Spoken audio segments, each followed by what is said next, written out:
اتقوا ربكم للذين أحسنوا في هذه الدنيا حسنة وأرض الله واسعة إنما يوفى الصابرون أجرهم بغير حساب رب اشرح لي صدري ويسر لي أمري واحلل عقدة من لساني يفقهوا قولي اللهم صل على سيدنا محمد وعلى آل سيدنا محمد وبارك وسلم آمين يا رب العالمين۔ آیت نمبر 10 ہے، تفسیر جلالین میں سے پڑھیں۔ قل یا عباد الذین آمنوا اتقوا ربکم ای عذابہ بان تطیعوہ۔ تو کہتے ہیں اتقوا ربکم، اپنے رب سے بچنے کا کیا مفہوم ہو سکتا ہے؟ اتقوا کا مطلب تو بچنا ہے، تو کہا کہ اس کے عذاب سے بچو، اس کی اطاعت کر کے۔ ٹھیک، تو یہ گویا ایک تفسیری رائے انہوں نے لی کہ اتقاء سے مراد بچنا ہے، تو پھر ربکم سے تو بچا نہیں جا سکتا، تو پھر کس سے بچنا ہے؟ عذاب۔ للذین احسنوا فی هذه الدنیا بالطاعة حسنہ ہی الجنہ۔ اب انہوں نے ایک تفسیر اختیار کی، دو تفسیریں صاحب کی نا، للذین احسنوا فی هذه الدنیا حسنہ، ایک مراد ہے للذین احسنوا فی هذه الدنیا حسنہ، یعنی جنہوں نے احسان کیا ان کے لیے دنیا میں بھی حسنہ ہے۔ تو فی هذه الدنیا حسنہ بعد میں آنے والے کا متعلق بنا لیا، یعنی من احسن فی الدنیا لہ حسنۃ فی الدنیا، اور دوسرا یہ کہ للذین احسنوا فی هذه الدنیا حسنۃ یوم القیامہ۔ تو انہوں نے کیا فرمایا؟ حسنۃ ہی الجنہ وارض اللہ واسعہ فہاجروا الیہا من بین الکفار ومشاہدۃ المنکرات۔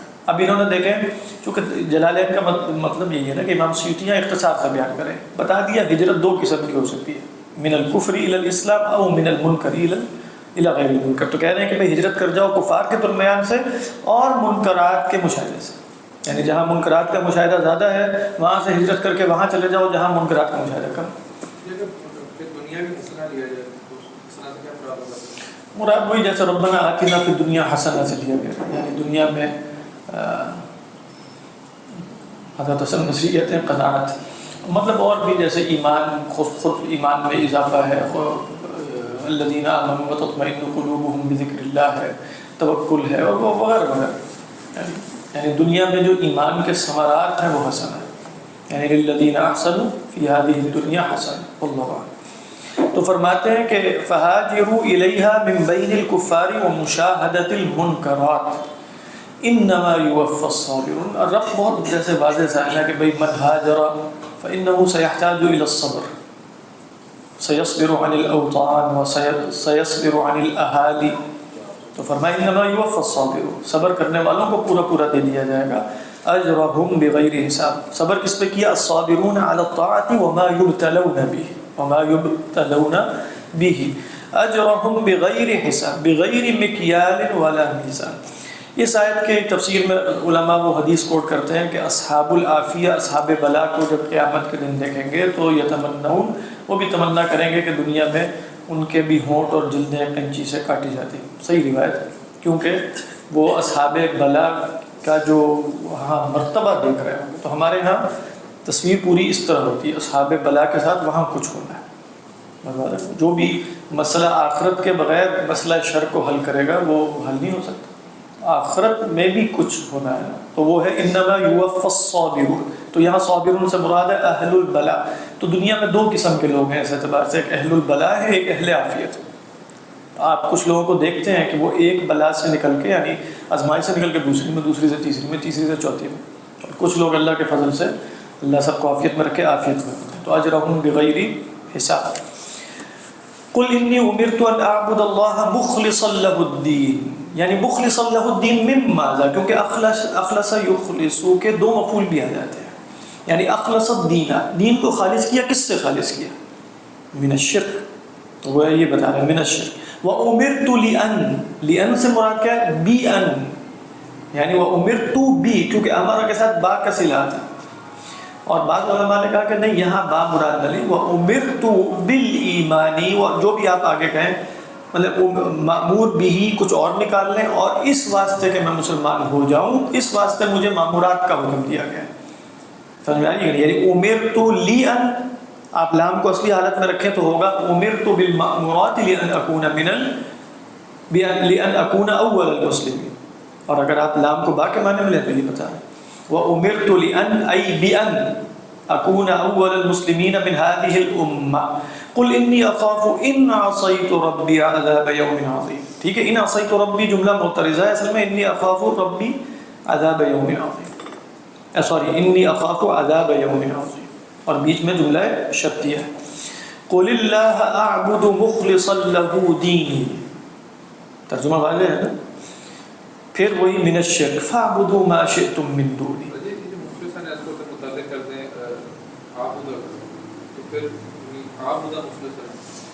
نہیں، اصل میں مخلصاً تو حال بن رہا ہے، متعلق نہیں بنے گا، یعنی یہ حالت نصب میں. تو حالت نصب میں کس کا حال ہے؟ اعبدو کے اندر جو انا کی ضمیر ہے اسی کا حال. قل اللہ اعبدو مخلصاً. اب مخلصاً خود اسم الفاعل ہے، اس کو بھی تو کوئی مفعول چاہیے. یعنی بار بار نہیں، قل اللہ انا اعبد اللہ مخلصاً. مخلصاً ماذا؟ مخلصاً له دینی. اچھا، مخلصاً له دینی من ماذا؟ من الشرک. تو وہ مخلصاً متعلق ہے اس اعتبار سے اعبدو کا، لیکن وہ متعلق کو ہم کہیں گے حال ہے. فاعبدوا ما شئتم من دونہ، ای من دونی سے مراد غیرہ. اچھا، یہ جو حکم دیا جا رہا ہے کہ یہ امر حقیقی ہے، کہتے ہیں نہیں، فیہ تہدید لهم وَإِذَانٌ بِأَنَّهُمْ لَا يَعْبُدُونَ اللَّهَ تَعَالَى. کہہ رہے ہیں اس میں ایک تو دھمکی ہے اور ایک خبر بھی دی جا رہی ہے. ایذان کا مطلب ہے خبر دینا. خبر کس کی دی جا رہی ہے؟ کہ ویسے ہی اللہ کی عبادت نہیں کرتے. یعنی جب کہا جا رہا ہے فَاعْبُدُوا مَا شِئْتُم مِّن دُونِهِ أَنتُمْ لَا تَعْبُدُونَ اللَّهَ أَنتُمْ تَعْبُدُونَ غَيْرَهُ، یہ کیا ہے؟ ایذان کا معنی ہے. اور دوسرا معنی کیا ہے؟ فَاعْبُدُوا مَا شِئْتُم تحدید، کر کے دیکھ لو، پھر دیکھو تمہارے ساتھ کیا ہوتا ہے.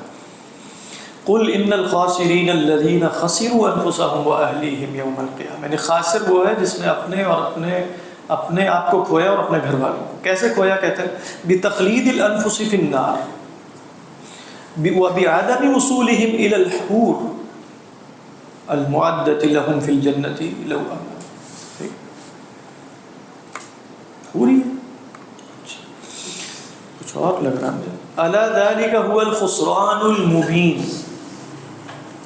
البین، المبین سے مراد ہے بین. لہم من فوقہم ظلل، طباق، یعنی طباق جمع ہے طبق ان کے. یہ وہ والا طباق نہیں ہے بلاغت والا.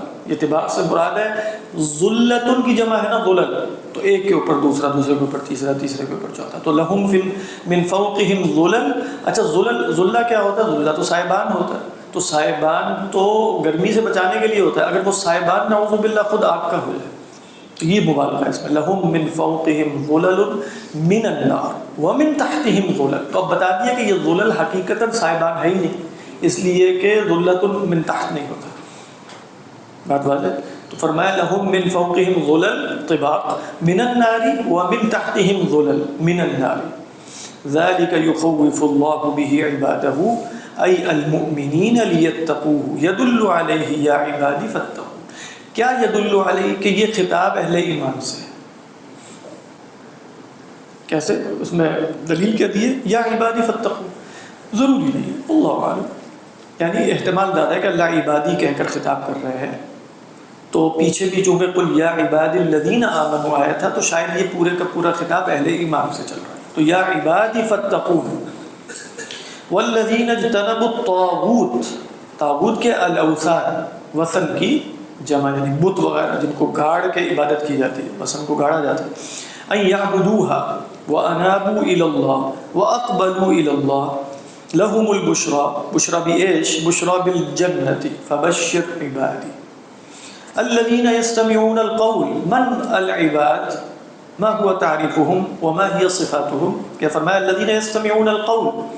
القول بعض نے کہا کہ الف لام جو ہے وہ للعہد ہے. القول سے مراد ہے القول، والقول هو القرآن. تو فیتبعون احسنہ، دو رائے ہو گئی. ایک رائے یہ فیتبعون احسنہ لأن كل ما في القرآن هو احسن فیتبعون احسنہ. اور بعض نے کہا کہ في القرآن ما هو عزائم وما هو رخص فیتبعون عزائم القرآن دون رخصه. دوسری رائے یہ الذین یستمعون القول، یہ جدید مزاج کے زیادہ موافق ہوگا. الذین یستمعون القول، الذین یستمعون کل القول کل الاقوال ثم یتبعون احسن لا یتبعون کل الاقوال بل یختارون من الاقوال ما یکون احسن. اللہ اعلم. وهو ما فيه صلاح الحکمت ضالۃ المؤمن جو بتایا جاتا ہے، فهو احق بها حيث وجدها. اولئک الذین ھداھم اللہ، یعنی ہؤلاء الذین یستمعون القول فیتبعون احسن۔ میرے ذہن میں ایک اور بات آ رہی تھی کہ جو القول ہے واللہ اعلم فیتبعون احسن کہہ کر بتا دی الذین یستمعون القول، اور یہ جو قول سنتے ہیں نا اما ان یکون حسنا، یعنی اس کو ہر ردی قول کے لیے نہیں کہا جاتا، کیونکہ فیتبعون احسن تو غیرہ ایش حسن، تو یستمعون ماذا؟ یستمعون القول الذي فيه الحسن، ولكن هذا الحسن يتفاوت، أليس كذلك؟ ما هو أحسن وما هو أقل حسنا، فيتبعون ما هو أحسن، فلا يتبعون أو لا يستمعون إلى كل قد كانت رديئة أو حسنة، بل يستمعون إلى الأقوال الحسنة فقط، فيتبعون أحسن هذه الأقوال۔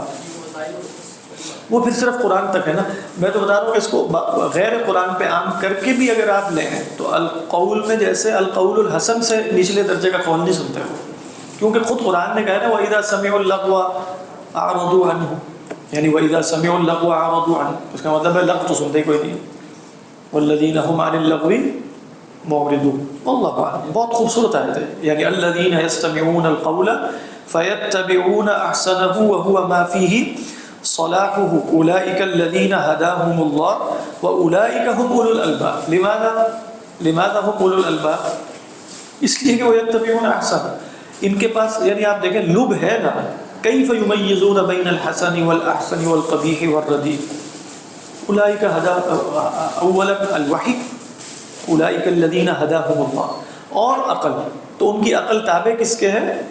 یعنی وحی اور عقل کی روشنی میں اختیار کرتے ہیں حسن اور احسن کو۔ بات واضح؟ اولئک الذین ھداھم اللہ واولئک ھم اولو الالباب۔ افمن حق علیہ کلمۃ العذاب، وہ کلمۃ العذاب کے بارے میں فرماتے ہیں وہ یہ ہے لأملأن جہنم الآیہ، یہ کلمۃ العذاب۔ افانت تنقذ من فی النار، کہتے ہیں تخرج، تنقذ سے مراد ہے تخرج من فی النار، ٹھیک ہے؟ وہ خوارج شاید سے استدلال کرتے ہیں، خوارج بھی معتزلہ میں کہ من دخل فی النار فانت ما تستطيع ان تنقذه ما تستطيع ان تخرجه۔ بات واضح؟ ہم بھی کیا فرماتے ہیں؟ اللہ تعالیٰ فرماتے ہیں افمن حق علیہ کلمۃ العذاب، تو کلمۃ العذاب جس بندے پر ثابت آ گیا کہ وہ ہمیشہ رہے گا، افانت تنقذ من فی النار، یہ نہیں کہ افانت تنقذ من فی النار، من فی النار کی تخصیص کیسے ہو رہی ہے؟ کلمۃ العذاب جس پر ثابت ہے، یا یہاں سیاق جو ہے وہ کفار کا ہے، من کفر فدخل فی النار فانت لن تقدر علی اخراجہ یا رسول اللہ۔ کہتے ہیں افانت تنقذ تخرج، جواب الشرط واقیم فیہ الظاہر مقام المضمر، کہہ رہے ہیں اصل میں افمن حق علی جو من ہے نا یہ شرط کے مفہوم میں ہے، بھلا وہ شخص، تو جواب شرط کیا ہے؟ افانت تنقذ من فی النار، اور اس میں ظاہر کو مقام مضمر پر رکھا، مضمر کی جگہ ظاہر آیا، کہاں ظاہر آ رہا ہے؟ من فی النار، یعنی افمن حق علیہ کلمۃ العذاب افانت تنقذہ بھی تو ہو سکتا ہے نا، تو ہو کی بجائے کیا ہے؟ من فی النار، یہ ہے وضع الظاہر مقام المضمر والحمزۃ للانکار، یہ جو حمزہ افانت تنقذ من فی النار یہ سوال تو نہیں ہے، استفہام تو نہیں ہے، یہ للانکار ہے، یعنی لن تستطیع، والمعنی لا تقدر علی ہدایتی، یہ ہے بات، یہ بالکل صحیح تعبیر انہوں نے کر لی، کہا کہ اصل میں تنقذ من فی النار سے مراد ہے کہ آپ زبردستی ہدایت دے کر ایمان پہ نہیں لا سکتے، تو جس نے جہنم میں جانا ہے وہ ایمان نہیں لائے گا، آپ اسے نہیں بچا سکتے، جیسے ہم بھی کہیں نا کہ بھائی جس نے جہنم میں جانا ہے ہم نہیں بچا سکتے، مراد کیا ہے؟ ایمان زبردستی وہ نہیں لائے گا۔ لا تقدر علی ہدایتہ فتنقذہ من النار۔ اچھا، لیکن الذین اتقوا ربہم، یعنی برعکس بولو، یعنی لیکن اس میں ایک اشارہ واللہ افانت تنقذ من فی النار لیکن الذین اتقوا ربہم، ان کی خبر تو آگے آ رہی ہے لیکن اس میں اشارتاً یہ بات ہے الذین اتقوا ربہم فانت تقدر علی ہدایتہم وتقدر علی ان تنقذہم من النار، لیکن افانت تنقذ من فی النار لیکن الذین اتقوا ربہم، بات سمجھ میں لہم غرف۔ اچھا، غرف جو ہے نا عربی زبان میں غرفتن کہتے ہی بالا خانے کو، یعنی اگر فرسٹ فلور ہے اس کو غرفہ نہیں کہا جا سکتا، یعنی جو فصیح پرانی زبان ہے وہ ہوتا ہی اوپر ہے، یعنی پہلی منزل، اب وہ کئی منزلیں ہوں تو غرف مبنیۃ، یعنی ایک کے اوپر دوسرا بنا، نہیں جو بھی پہلا ہے نا مطلب اس کے اوپر کیا ہے؟ غرفہ ہے، پھر اس کے اوپر کیا ہے؟ غرفہ ہے، پھر اس کے اوپر غرفہ ہے. آخری فلور ضروری نہیں ہے، بس فرسٹ فلور غرفہ نہیں ہے، باقی سارے غرفے. ٹھیک ہے، تو کیا فرمایا؟ لہم لیکن الذین اتقوا ربهم کیف اتقوا ربهم بان اطاعوه لہم غرف من فوقها غرف مبنیہ. ٹھیک ہے، یہ کس کی صفت ہے؟ غرف کی، مبنیہ. تو مبنیہ سے علماء نے مبنیہ سے مراد ہے مبنیۃ بعضها فوق بعض، ایک دوسرے کے اوپر تعمیر شدہ ہے. بنا یبنی سے اس میں مفعول بنے گا مبنی. تو فرمایا تجری من تحتها الانہار ای من تحت الغرف الفوقانیہ والتحتانیہ، یعنی الغرف تكون فوقانیہ وتحتانیہ وتحت كل غرفة من هذه الغرف تجری الانہار. کیسے ہوگا؟ واللہ اعلم. وعد اللہ منصوب بفعلہ المقدر، بفعلہ، دیکھیں بفعلہ سے مراد اسی کا فعل ہے. وعد اللہ وعدا لا يخلف اللہ الميعاد وعدہ. الم ترى الم تعلم ان اللہ انزل من السماء ماء فسلکہ. سلک یسلک کے متعدی لازم دونوں استعمال ہوتا ہے. تو ایک سلک کا مطلب ہے سلک یسلک سلوکا وهو لازم، سلک یسلک سلکا وهو متعدی. ما سلککم فی سقر ای ای شیء ادخلکم فی سقر. تو فرمایا فسلکہ متعدی ہے نا، یعنی فسلک هذا الماء الذي نزل من الارض ينابيع. ینابیع سے مراد چشموں میں چلایا. تو مراد ہے ینبوع اصل میں کہتے ہیں یہ جو نبع ہے، نبع اصل میں تو زمین سے نکلنے والا پانی، جو اوپر بہ رہا ہے وہ تو عین ہے یا نہر ہے. نبع ینبع کیا ہے؟ نیچے سے نکلنا. تو اب یہ پانی جو اوپر سے آتا ہے تو اللہ فرماتا ہے فسلکہ ینابیع. تو ینبوع ان کی جمع کیا ہے؟ ینابیع. تو وہ پہلے نیچے جائے اور پھر وہاں سے نکلے.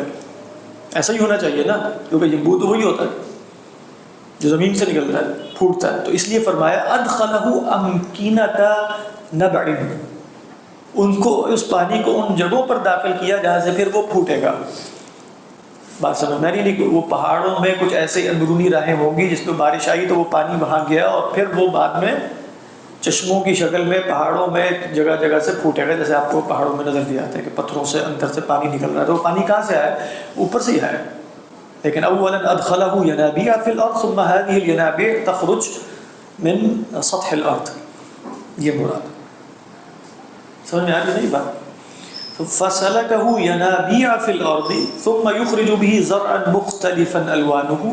یہ قرآن مجید میں جا بجا جیسے دنیا کی زندگی کی مثال ہے، یہاں بھی اسی کی مثال ہے اصلا. اس لیے آخر میں آئے گا ان فی ذلک لذکری لاولی الالباب.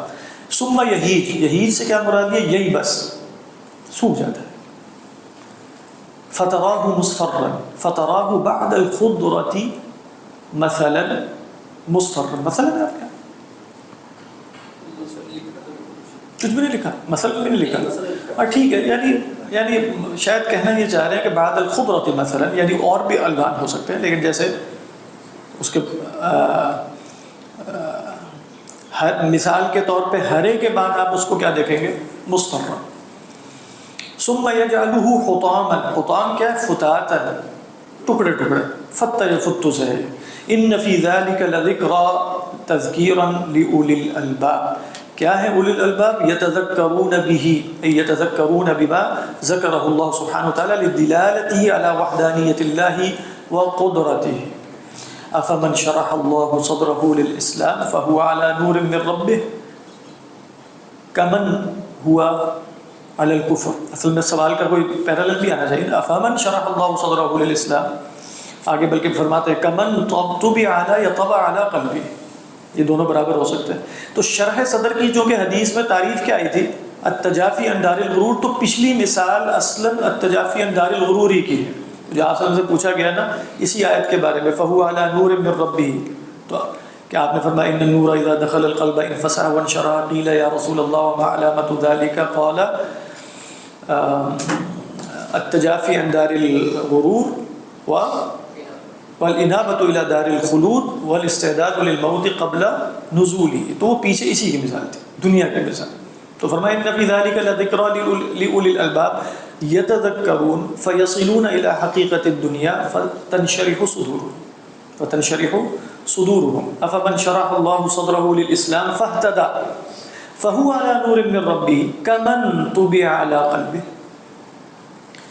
دل علی هذا کہہ رہے ہیں آپ نے یہ جو دوسرا جو معذوف مانا طبع علی قلبی، یہی معذوف کیا مانا ہے، اس پر کیا دلیل ہے؟ کہتے ہیں دل علی هذا فویل کلمۃ عذاب للقاسیة قلوبهم من ذکر اللہ فعرفنا ان قلوبهم قست عن ذکر اللہ فمن قسى قلبه عن ذکر اللہ فهو قد طبع علی قلبه. سمجھ میں آ رہی ہے کہ نہیں؟ تو کہہ رہے ہیں یہ کمن طبع علی قلبه پر دلیل کون سا قول ہے؟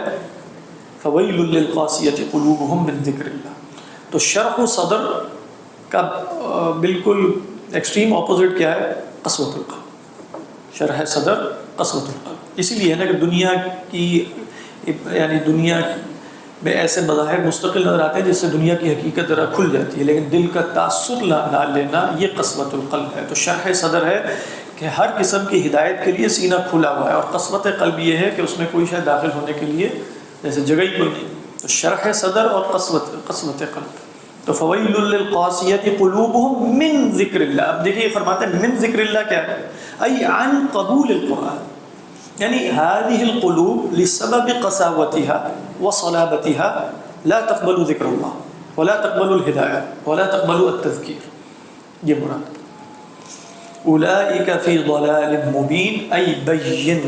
اب دیکھیے اس میں بھی کتنا خوبصورت آگے ربط آ رہا ہے کہ هذه القلوب مثلا اذا قصد فهل هناك طریق لتليینها، ان کو نرم کرنے کا بھی کوئی ذریعہ ہے کہ نہیں؟ فرمایا اللہ نزل احسن الحدیث کتابا متشابہا مثانیہ تقشعر منہ جلود الذین یخشون ربهم. صدق اللہ. سر اس میں آیت نمبر 13 سے آنورڈ جو ہے جی جی 19 تک لفظ اللہ جو ہے بار بار اس میں آتا ہے، ترجمے میں اس کا ترجمہ اللہ کا لفظ جو ہے اس کو اللہ سے ترجمہ کیوں اس کو خدا نہیں، بس وہ یہ اس کا ترجمہ یعنی خدا جو ہے وہ اصل میں نا ویسے علماء نے کہا کہ لفظ جلالہ کا ترجمہ کسی بھی زبان میں جو لفظ جلالہ کے معنی میں مستعمل ہو کیا جا سکتا ہے. تو ہمارے ہاں کچھ سینسٹیوٹی پیدا ہوگی کہ نہیں آپ گاڈ بھی نہیں بولنا وتھ کیپٹل جی اور فلاں بھی نہیں، یہ اتنی اچھی کوئی بہت ضروری نہیں. ہر اس میں کسی کو آپ اگر امام غزالی کی پڑھیں نا وہ کیمیائے سعادت فارسی والی میں خدا کا ہی لفظ آتا ہے، خدا خدا خدا، کیونکہ وہ جب فارسی میں بول رہے ہیں تو فارسی بولنی خدا ہی ہوگا، تو اس میں کوئی مسئلہ نہیں ہے. یعنی یہ تو اردو والے ہیں، اردو میں بھی خدا ہی ہوتا ہے، اردو میں بھی تو خدا ہی، یعنی اردو میں خدا کے لیے لفظ مطلب اللہ آ جائے اچھی بات لفظ جلالہ، لیکن اگر نہ بھی ہے تو کوئی معتزلہ وہ شفاعت کا انکار کرتے ہیں، اس سے افعال کا حکم بن جاتا ہے، اور اس میں جو استدراک ہے اس طرح سے بالکل واضح نہیں ہے. استدراک ہے نا، استدراک لیکن کئی دفعہ محض جملے کے شروع میں آتا ہے اور حقیقت میں استدراک اس سے اگر آپ نے افعال کا حکم بن لیکن الذین اتقوا ربهم تو اللہ دیکھو کیسے ہوگا، لیکن الذین اتقوا ربهم کرانا کیا ہوگا؟ الذین اتقوا ربهم سيدخلون النار ثم تخرجهم من النار. الذین اتقوا ربهم الذین عصوا قرآن مجید میں جو اہل تقوی کا بیان آتا ہے وہ پھر پرفیکشن کے ساتھ لهم غرف من فوقها غرف، یہ تو لکھا جا رہا ہے الذین اتقوا ربهم اولا سيدخلون النار ثم بعد ذلك يخرجون بشفاعتك يا رسول الله ثم يعطون الغرف المبنية فوقها. یعنی بہت مشکل. دوسرا یہ کہ اصل میں یہاں مراد انت تدخل من فی النار سے وہ خوارج معتزلہ کہیں گے وہ جہنم میں داخل کی نہیں ہے، انت تقدر علی ہدایتہ، ہاں انت تقدر علی ہدایتہ هؤلاء الذین اتقوا ربهم، یہ اصل میں مراد. تو وہ تعبیر تو بڑی آسانی سے ہو جائے گی، یعنی کوئی نص نہیں بن سکے گا. خود ہم نے بھی یہ تعبیر کر دی، یعنی لا تقدر علی ہدایتہ. یہ غرف کا جو آپ نے مطلب بتایا تھا کہ اس کے بڑا خراب اوپر کی منزل نہ ہو کہ ہو، سمجھیے میں نے کہا تھا کہ وہ جو زمین ہے اس کو غرفہ نہیں کہتے، زمین پہ جو وہ نہیں ہو، جو اوپر ہے اس کے وہ غرفہ ہے. اب وہ بھی غرفہ ہے، اس کے اوپر جو ہے اس کے اوپر غرفہ ہے، لیکن یہ غرفہ نہیں ہے زمین پہ.